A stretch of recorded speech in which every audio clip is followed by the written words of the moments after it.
예, 오늘 제목이 한 착한 여인의 죽음입니다.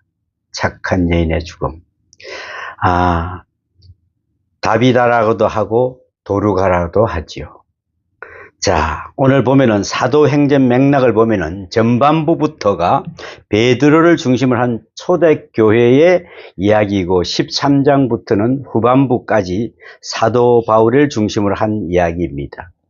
오늘 본문이 있는 9장은 사울이 바울이 되고 중생하는 이야기로 시작하여 9장 하반기부터는 다시 베드로에 대한 이야기가 나옵니다.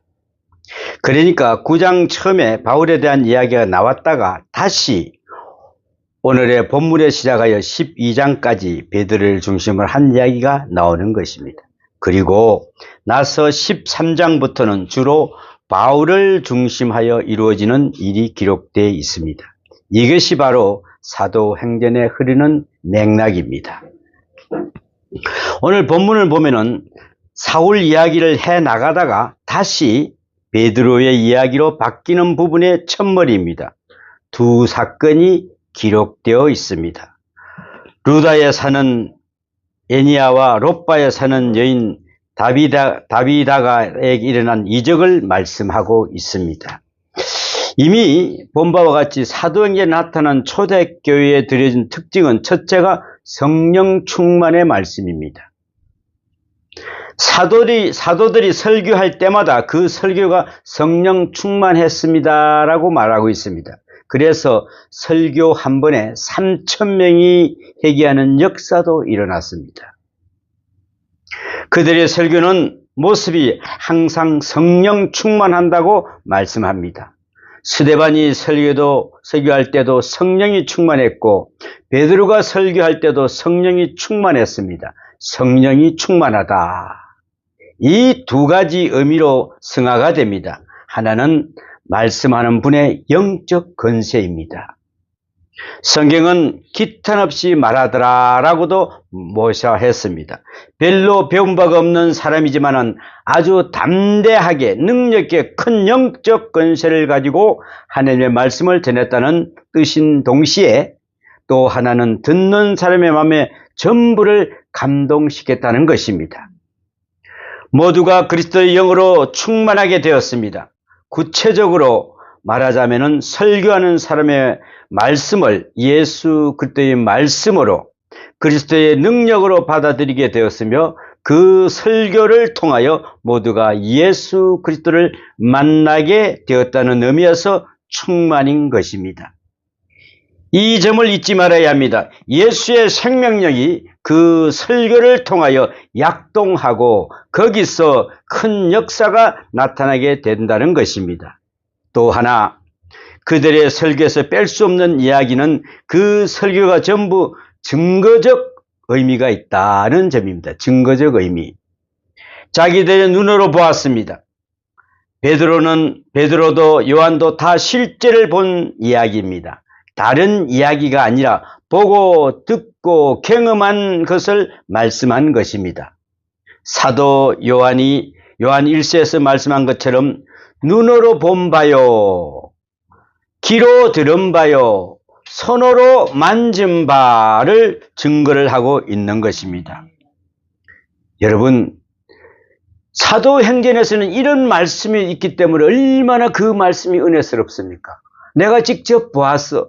내가 예수님이 하늘나라로 올라가시는 거 봤어. 내가 이 모든 이적이 일어난 걸 봤어. 나는 거기에 손도 한번 봤어. 내 옆구리 참깨국 나는 봤어. 그런 분이 같이 오셨어. 자, 나하고 같이 고기를 같이 먹자. 아침 조반을 같이 먹었어. 이렇게 하는 그 이야기가 믿어지겠습니까? 믿지 않겠습니까? 물론 성령이 충만하지 않으면은 그거에 그 사람 이야기겠지 할 수도 있겠지요. 그러나 우리는 이 말씀을 들을 때 성령이 충동이 일어나야 될 줄 믿습니다. 또 그 설교를 통하여 예수 그리스도를 만나게 되는 의미에서 충만인 것입니다. 우리 예수의 생명력 그 설교를 통해 약동하고 큰 역사가 나타나는 것입니다. 또 하나는 우리가 추상적 철학적 논리를 설명하는 것이 아니라 증거를 하고 있는 것입니다. 내가 보았다, 내가 들었다, 내가 만졌다. 이렇게 확실한 증거가 하고 있습니다. 그러므로 당연히 이루어진 그리스도 사건이 그 말씀을 듣는 사람들 속에서 다시 액츄얼 리얼라이즈 되는 것입니다. 실현되는 것이다. 그랬습니다. 실현되는 것이다. 생명력화하는 것입니다.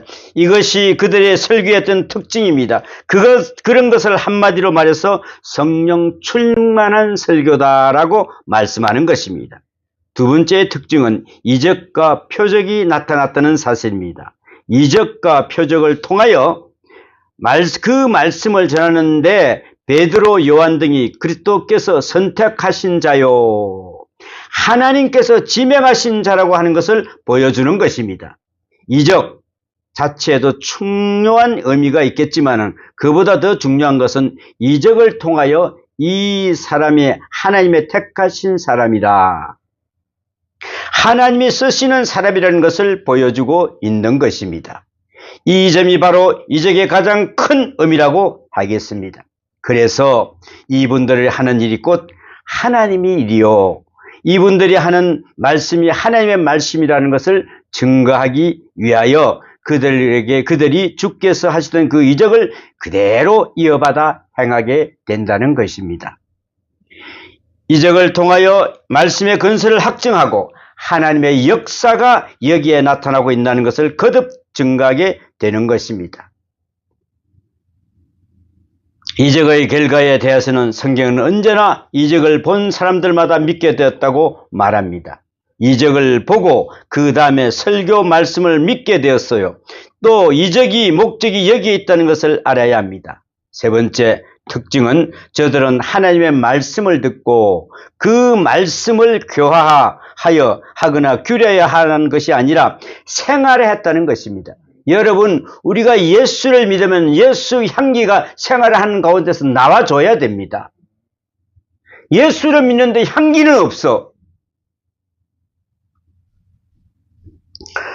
또 그래서 말씀을 듣는 즉각적으로 실천했다 그랬습니다. 내 것이다, 내 것이다 하는 사람이 없게 되었다 그랬습니다. 전부 다 통용했다 그랬습니다.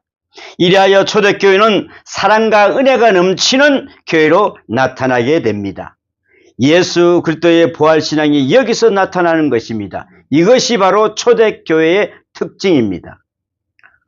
오늘의 본문에도 큰 이적이 나타나고 있습니다. 베드로를 볼 때는 가장 큰 이적입니다. 베드로가 행한 이적 중에 가장 큰 이적입니다. 철학자 데카르트는 이런 말을 한 적이 있습니다.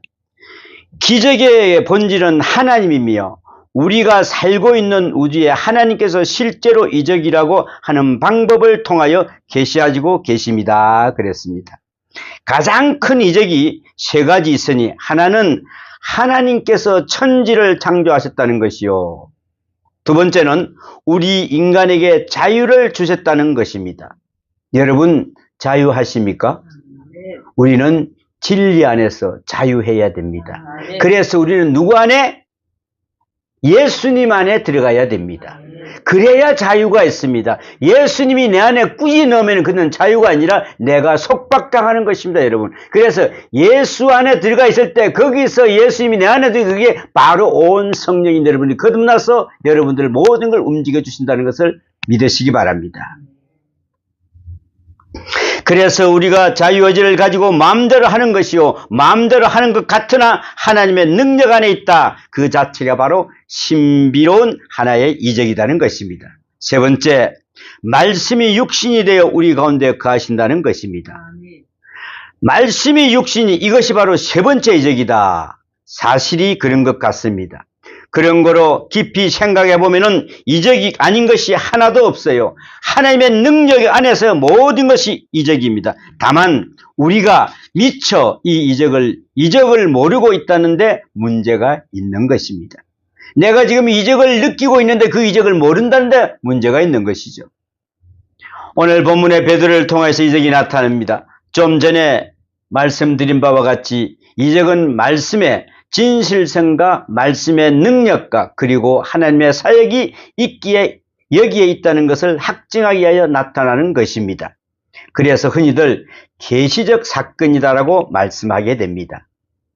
이적의 말씀이 담겨 있습니다. 우리는 이적을 보면서 주님의 음성을 들어야 합니다.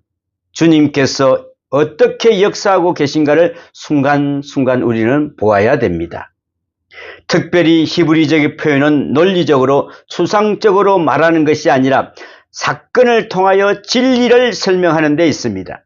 그러므로 오늘도 이적이라는 사실을 통하여 우리에게 주시는 말씀이 있는데 그 말씀은 구구절절 말씀으로 받아 소화해야 된다는 것입니다. 본문을 읽어가면 특별히 눈에 띄는 것이 하나 있습니다. 바로 성도라고 하는 말입니다. 성도. 그때에 베드로가 사방으로 두루 다니다가 룻다에 사는 성도들에게 내려갔더니 오늘 32절 말씀입니다. 또 41절에는 손을 내밀어 일으키고 성도들과 가부들을 붙들어 드려라고 합니다. 본문에서만은 이렇게 두 번 성도라는 말이 나오지만은 사실은 이미 9장 13절에서도 성도라는 말을 보았습니다. 그가 예루살렘에서 주의 성도에게 적지 않는 해를 끼쳤다 하더니 아무 설명 없이 이렇게 성도라는 말을 쓰고 있습니다. 아시는 것과 같이 사복음서에서는 성도라는 말이 없습니다. 그런데 사도행전에 들어와서는 이런 특수한 용어가 나타납니다. 기독교인을 가리키는 말입니다. 예수 믿는 사람을 지칭하는 말입니다. 제자라는 말과 함께 이 성도라는 말이 나타나는 것을 사도행전의 한 특징입니다. 복음서에서는 제자라고 하면은 12제자를 가리키는 말입니다. 그러나 사도행전에서는 일반 기독교인을 가리켜 제자라고 지칭하는 것입니다. 아마도 그리스도인을 지칭하는 말 중에 가장 좋은 단어가 뭘까요? 성도일 것입니다. 그지요?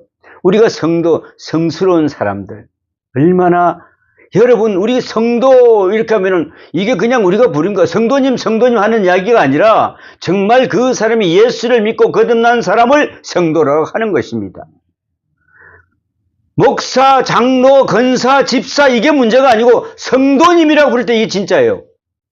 직책 우리가 따질 필요 없어. 세상에 다니면서. 아마도 그리스도인은 말 중에 성도가 정말 좋겠죠. 우리말로 풀이하면은 바로 거룩한 무리들이다. 거룩한 무리들. 그런데 헬라어는 하기오스로 거룩한 사람들입니다. 거룩하다는 말은 구별되었다는 뜻입니다. 다르다는 뜻입니다. 다르다는 뜻. 세속에서 구별된 사람이다. 하나님 편으로 그리스도께로 구별된 사람을 성도라고 하는 것입니다. 거룩의 개념을 이야기해 가장 적절한 상징적 예표가 있습니다. 바로 제물입니다. 제물. 여러분 오늘 예배를 드릴 때 여러분이 제물이 되어서 예배를 드려야 되는 것입니다. 양은 같은 양입니다. 그러나 제물은 거룩합니다. 같은 양 중에서도 가장 깨끗하고 정결한 것으로 구별해서 이것을 바로 제물이다. 하나님께 드리는 제물이다 하고 구별하는 것입니다. 여러분 그래서 여러분은 세상 가운데서 구별된 사람들입니다. 구별되었을 때 그 양은 거룩한 양입니다. 하나님께서 바쳐지는 양은 거룩한 양입니다. 가장 정성이 되어 가장 깨끗함과 정성을 다하여 바쳐지는 것이 바로 제물입니다. 제물을 드릴 때에 그냥 대강 요놈 한 마리 잡아가 그냥 드리겠다 이렇게 드리는 사람이 없을 겁니다. 하물며 저 유교를 믿는 우리 일반 사람들도 자기 아버지 어머니 제사를 지낼 때 최고로 좋은 것을 예물로 드리건만 우리가 믿는 성도들 하나님 앞에 제사 드리는 이 사람들이 그냥 대강 가지고 가서 어떻게 제사를 드릴 수가 있겠습니까? 성도는 소속이 바뀐 사람들입니다. 소속이 바뀐 사람들. 소속이 하나님께로 바뀌면서 하나님의 백성이 된 것입니다. 그래서 거룩한 백성입니다. 하나님께로 구별된 사람들입니다. 본질적인 동시에 사회 윤리적 도덕적인 면을 표괄하고 하는 내용을 가지고 있습니다. 성도이기 때문에 거룩한 무리이기 때문에 생각하는 것이나 말하는 것, 행동하는 것, 옷 입는 것, 자고 먹는 모든 일에 거룩함이 있어야 한다는 것입니다. 달라져야 합니다, 여러분. 기독교인은 달라져야 됩니다. 가치관도 다르고 철학도 달라야 한다는 것입니다. 믿지 않는 사람하고는 확실하게 다른 바가 있어야 합니다. 그래야 성도입니다. 초대교회 사람들은 분명히 그렇게 달랐습니다. 성도, 거룩한 무리. 참으로 귀한 이름입니다. 예수 믿는 사람은 세속으로부터 구별된 거룩함이 있어야 한다는 것입니다. 이스라엘 백성들이 하나님을 거룩한 분이시다 그랬습니다. 할 때 이는 하나님의 속성에 대한 지칭입니다. 그런 거로 거룩한 무리라고 하는 것은 하나님의 백성이요 하나님의 거룩함을 힘입은 사람들이라고 하는 의미가 들어 있습니다. 여러분들은 정말 복된 자들입니다. 어쩌다가 힘들고 지칠 때도 있겠죠. 그러나 우리는 여기 세상 사람들과 구별된 자들이다. 우리는 완전히 거룩한 무리들로 모인 자들이다. 이렇게 생각을 해야 됩니다. 우리가 성도라는 것을 잊지 말고 성도의 생각, 성도의 행위가 있어야 한다는 것을 항상 우리는 맹심해야 됩니다. 내가 성도구나. 지하철을 탈 때도 버스를 탈 때도 우리는 달라야 됩니다. 서로 양보해주고 내가 발을 살짝 밟혔으면 미안합니다 할 수 있어야 됩니다. 왜요? 내가 그 앞에 발을 놨기 때문에 밟혔겠지. 이런 모습이 돼야 된다는 것입니다. 본문에 두 이적이 있습니다. 이 두 이적을 함께 생각해 보면은 그것이 절대로 베드로의 능력이 아니라는 것, 이 점이 영렬히 설명되고 있습니다. 베드로가 능력이 많아서가 아니라 하나님의 능력이 베드로를 통해서 나타날 뿐입니다. 특별히 3장 12절을 보겠습니다. 성전 미문에 앉아있던 안전뱅이를 세운 다음에 베드로가 백성들을 보고 아주 중요한 이야기를 합니다. 이스라엘 사람들아, 왜 이렇게 놀랍게 여기느냐? 우리 개인의 권능과 경건으로 이 사람을 걷게 한 것처럼 왜 우리를 주목하느냐 그럽니다. 분명히 베드로와 요한이 안전뱅이를 일으켰습니다. 그러나 일으킬 때 나사렛 예수 이름으로 명하노니라고 말했습니다. 곧 예수의 이름이 한 일인 것입니다. 예수의 이름이 나타난 것일 뿐 베드로는 심부름밖에 한 것이 없어요. 이것을 바로 이적을 보았으면 그리스도를 쳐다볼 것이요, 이적을 보았으면 하나님께 영광을 돌릴 것이지 왜 우리를 쳐다보느냐 하는 것입니다. 베드로가 본래 상당히 우쭐하기를 좋아했던 사람 아닙니까? 그런 사람인데 이것을 보니 정말 거듭났어요. 그죠? 자기의 능력이나 체면은 다 뒤로 돌려버립니다. 깨끗하고 경건한 생각을 하고 있습니다. 우리는 내가 뭘 한 것들 이 모든 것을 예수님이 하신 거다. 예수님께서 하신 것이다. 나는 아무것도 아니라 그냥 도구 역할만 했다는 것을 잊어서는 안 됩니다. 그런데 오늘 본문에 보면은 애니야라고 하는 사람이 중풍병으로 8년이나 누워 있었는데 이 사람을 찾아가 일으킬 때에 하는 말을 보니까 애니야야, 예수 그리스도께서 너를 낫게 하시니 일어나 합니다. 정말 아름다운 표현이죠. 애니야야, 예수 그리스도께서 너를 낫게 하시니 일어나 내 자리를 정돈하라 그랬습니다. 이것이 바로 베드로입니다. 우리가 어떤 일을 하든지 이 점을 잊지 말아야 합니다. 하나님께서 주신 것입니다. 언제든지 이 점을 잊지 말아야 합니다. 혹 여러분이 남을 구제했습니까? 남을 구제했다고 내가 한다고 생각하지 마십시오. 내 것을 준다고 생각하지 마십시오. 남을 구제할 때는 이렇게 말해보신 적이 있었습니까? 하나님께서 당신에게 주시는 것입니다. 우리는 이런 모습으로 줘야 됩니다. 하나님께서 당신에게 주신 것입니다.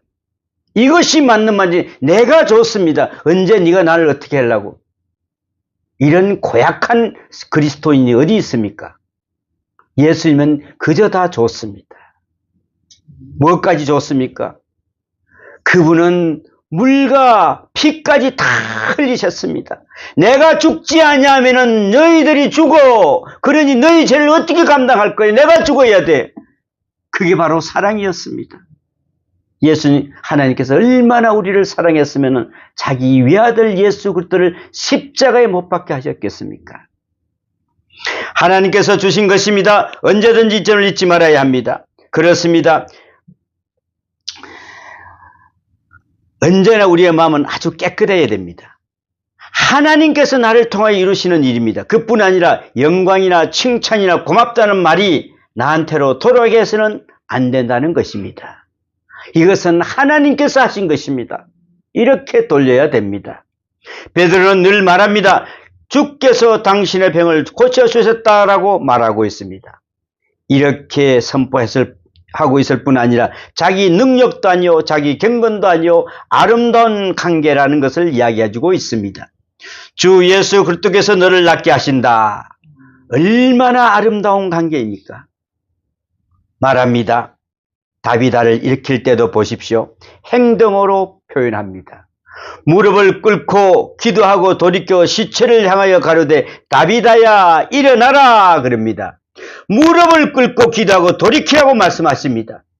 보통 우리는 환자가 여기 있으면은 그 환자 쪽을 향해서 손을 쭉 뻗어서 붙들고 하나님께 기도하는데 베드로는 그렇지 않았습니다. 돌아서서 기도했어요. 시체를 뒤에다 두고 돌아서서 하나님께 기도하고 다시 돌아서서 시체를 향하여 일어나라 했어요. 왜일까요? 왜 그랬을까요? 시체가 중요한 것이 아니라 하나님이 중요하기 때문에 그랬습니다. 몸을 하나님께로 향하고 시체를 등진 채 무릎을 꿇고 기도했습니다. 그렇게 기도하는 가운데 하나님께서 힘을 주시고 영역을 주시고 확신을 주신 것 같아요. 그렇게 성령의 역사로 힘을 얻은 다음에 돌아서서 죽은 사람을 향하여 일어나라고 소리를 지릅니다. 아무 때나 소리 질러서 되는 것이 아닙니다. 하나님께서 응답을 주실 때에 하는 것입니다. 여러분도 이제 신방을 가실 때 무조건 그 앞에 놓고 하는 것이 아니라 먼저 하나님께 먼저 기도하십시오. 하나님, 오늘 이 성도에게 신방을 왔습니다. 제가 어떻게 나서라고 기도할 수 있겠습니까? 하나님 뜻이라면 이 성도가 하나님 뜻을 낫게 해 주시옵소서. 그러고 하나님께 먼저 고하고 나서 우리가 기도를 해야지. 그냥 컥 갖다 놓고 손 툭 얹어놓고 야, 이 사람 낫게 해 주십시오. 이런 기도가 어디 있대요?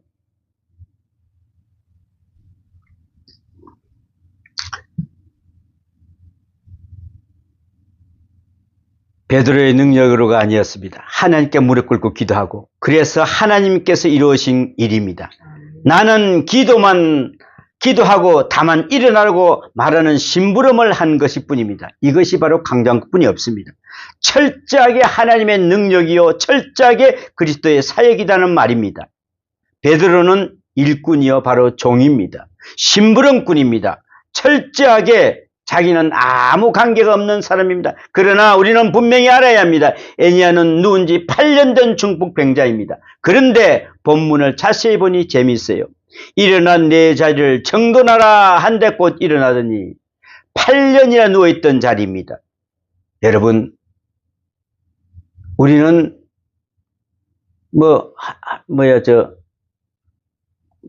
김병에 호자 없다 그랬죠? 1년만 우리가 누워있어 보세요. 내 아들, 내 며느라이가 와가지고 아버님 그냥 요양원에 가서 그냥 있죠? 이렇게 하지. 제가 죽도록 돌벽에서 나는 사람 하나도 없을 것 같아요.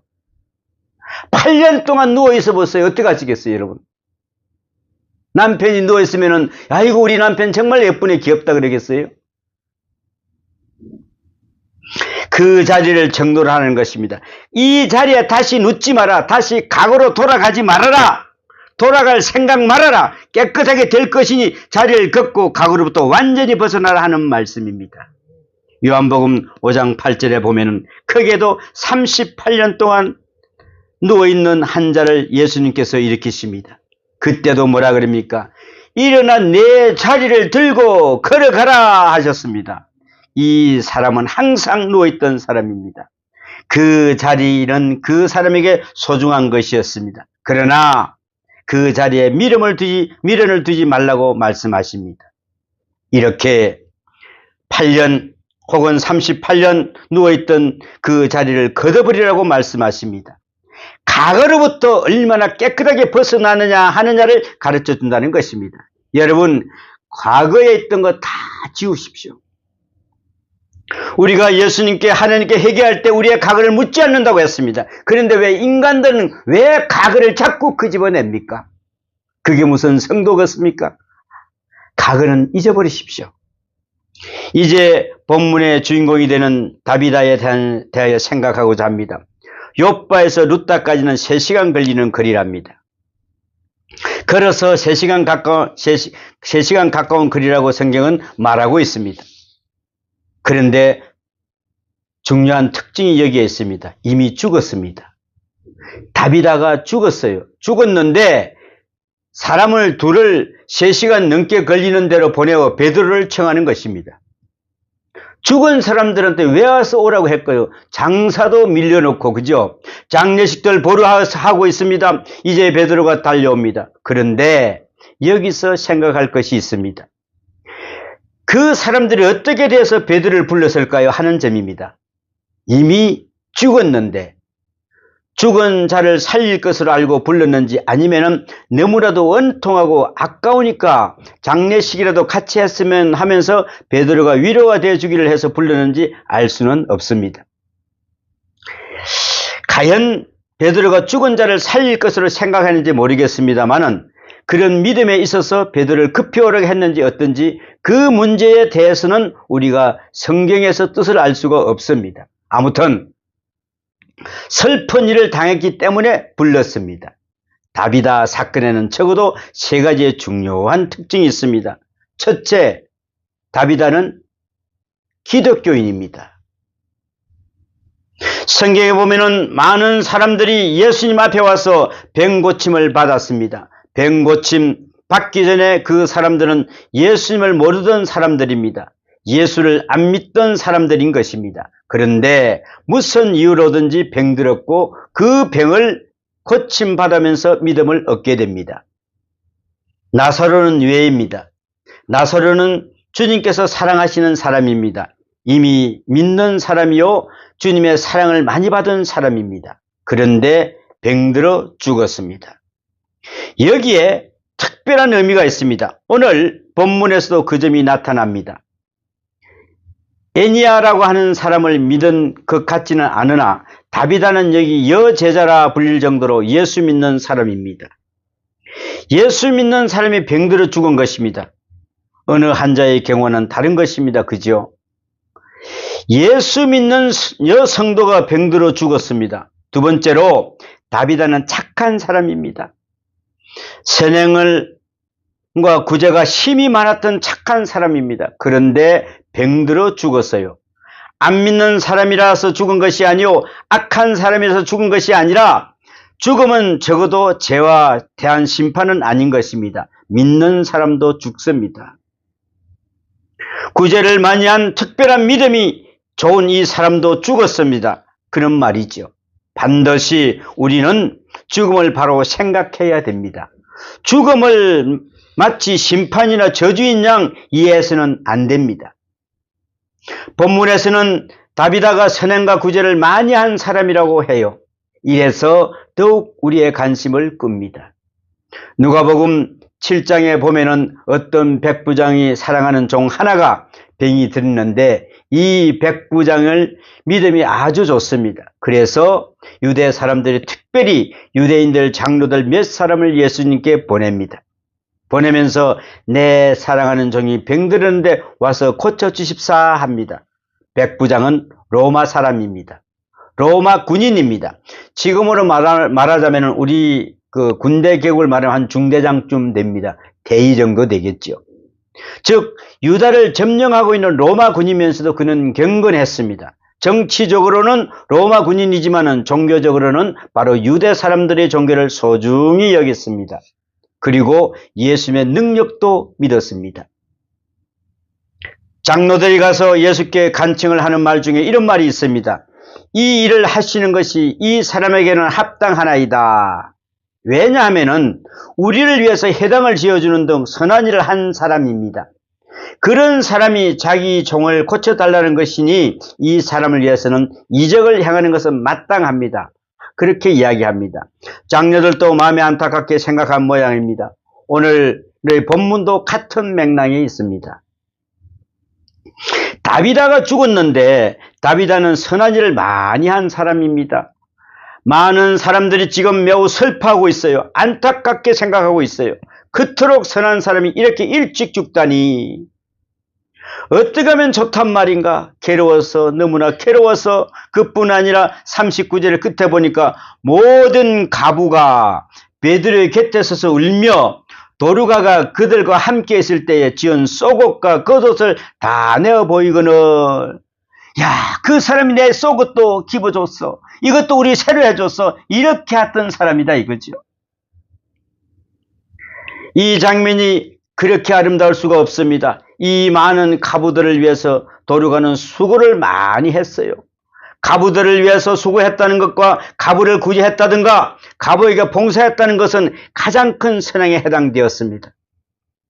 가부는 정치적으로, 경제적으로, 사회적으로 의지할 곳이 없기 때문에 그렇습니다. 구약 성경에 보면은 여러 곳에 가부와 고아를 돌아보라고 말씀하십니다. 가부를 돕는다는 것이 당시에 가장 큰 덕목의 하나였던 것입니다. 다비다가 손수 그 가부들을 옷을 해 입혔습니다. 그 가부들이 베드로 앞에서 저들의 옷을 보이면서 도르가가 지어준 것이라는 것을 우는 것입니다. 여기서 베드로의 마음이 뜨거워지기 시작합니다. 여기서 한번 생각하고 넘어갈 일이 있습니다. 여러분, 세상을 우리가 떠날 때에 이렇게 보일 것이 있을 것 같습니까? 자, 내가 구제한 사람이 찾아와서 이분이 나를 위해서 이렇게 수고했습니다 하고, 또 내가 공부시킨 사람이 찾아와서 이분이 나에게 장학금을 줘서 제가 공부했습니다, 또 이분이 이런 좋은 일을 하던 분입니다 라고 합니다. 아무도 몰랐지요. 그러나 장려식에 찾아와서 이런 말을 할 수 있어야 된다는 말입니다. 여러분, 많이 뿌리십시오. 사람은 죽을 때야 제대로 평가가 됩니다. 그놈 진작 죽었어야 될 놈이지, 잘 죽었지, 이런 말 들을 수 있다는 것이죠. 정말 이러면 한심한지요. 한심하죠. 다비다가 죽었는데 가부들이 모여서 이렇게 착한 분이었다, 그런데 죽었습니다 하고 슬피 우는 것입니다. 그 선행과 그들의 아름다운 마음이 베드로의 마음을 뜨겁게 했습니다. 베드로는 감동했습니다. 하나님께 기도할 마음이 생겼습니다. 그래서 다 물리치고 다락에 올라가 도르가를 위해서 기도하게 됩니다. 여러분, 적어도 우리의 선행의 모든 행동으로 목사의 마음속에 기도하는 마음을 일으켜야 한다는 것입니다. 목사가 교회에 가서 기도할 때 온 교인을 다해서 기도하지만은 이사가에 특별히 그 이름이 생각나는 사람이 있어요. 아니, 그냥 생각도 안 하는데 계속 기도하게 만드는 그런 이름이 있어요. 아, 이분이 뭔가는 하나님께 부르심을 받은 자들이구나. 그 아름다운 일련의 신앙을 생각하면서 우리는 이런 기도합니다. 하나님, 이분을 도와주세요. 이분을 꼭 도와주세요 하고 간절한 기도가 우러날 때가 있다는 것이죠. 사역자의 마음을 뜨겁게 하기 위해서는 간절히 기도하는 마음이 생기도록 선행이 있어야 한다는 말입니다. 그런데 기억난다는 것이 곧 섭섭한 것밖에 없다면 이야기가 곤란해지죠. 야, 그 집사님 생각할 때마다 나는 그냥 속에서 버글버글 끓어올라, 이러면 곤란합니다. 그죠? 전혀 생각을 나지 않아요. 그러나 다비다를 보십시오. 특별히 불쌍한 사람들과 가부들이 모여서 옷을 보이면서 이거 다비다가 손수 만들어준 것이다 하고 웁니다. 특별히 불쌍한 사람들을 많이 도운 사람 도르가에게 베드로가 감정이 되어서 기도하고, 기도하는 가운데 능력을 얻어서 능력을 받아서 다비다야 일어나라 하게 됩니다. 여러분, 이 아름다운 여인이 일어났습니다. 착한 여인이 일어났습니다. 여러분, 우리가 예수 믿는 여러분들은, 성도 여러분들은 정말 좋은 일 많이 하십시오. 알게 하지 마십시오. 모르게 하세요. 그래서 예수님께서 오른손이 하는 것을 왼손이 모르게 하라. 그런데 우리는 다 까발리고 다녀요. 이제 요즘에는 그렇게 많이 안 하는데, 전에는 연말 되면은 무슨 고안에 가서 어느 교회가 라면 몇 박스 갖다 주고 사진 찍고 광고 내고, 이런 짓 하지 말아야 됩니다. 응? 다비다는 일어나게 되고 모두가 하나님을 앞에 영광을 돌리게 됩니다. 37절에는 애니야가 병이 났을 때 다 그를 보고 주께로 돌아오니라 그랬습니다. 여러분, 42절에는 온 요바가 사람이 알고 많은 주를 믿더라고 말씀하고 있습니다. 이것이 바로 결과입니다. 오늘 여러분, 다비다처럼 모르게 가부를 도운 것처럼 주님 은혜 가운데서 살면은 왜 그 베드로를 불러서 일어나게 하신다는 것입니다. 오늘 여러분 그런 은혜가 함께 하시기를 축원합니다. 기도합니다. 아버지 하나님 이분을 도와주십시오. 하나님 이분을 꼭 도와주십시오. 간절히 기도가 우러나올 수 있는 그런 성도들 되게 하여 주시옵소서. 다비다를 보십시오. 불쌍히 여긴 가부들이 모여서 옷을 보면서 다비다가 손수 만들어준 것이라고 하고 우는 그 장면을 볼 때 베드로의 마음이 감동되어서 기도하는 것을 볼 수가 있습니다. 주님, 우리도 그 성도들이 하는 것을 볼 때 감동이 돼서 기도할 수 있는 그런 마음이 생기도록 도와주시옵소서. 이 모든 말씀 우리 주 예수님 이름으로 기도하옵나이다. 아멘.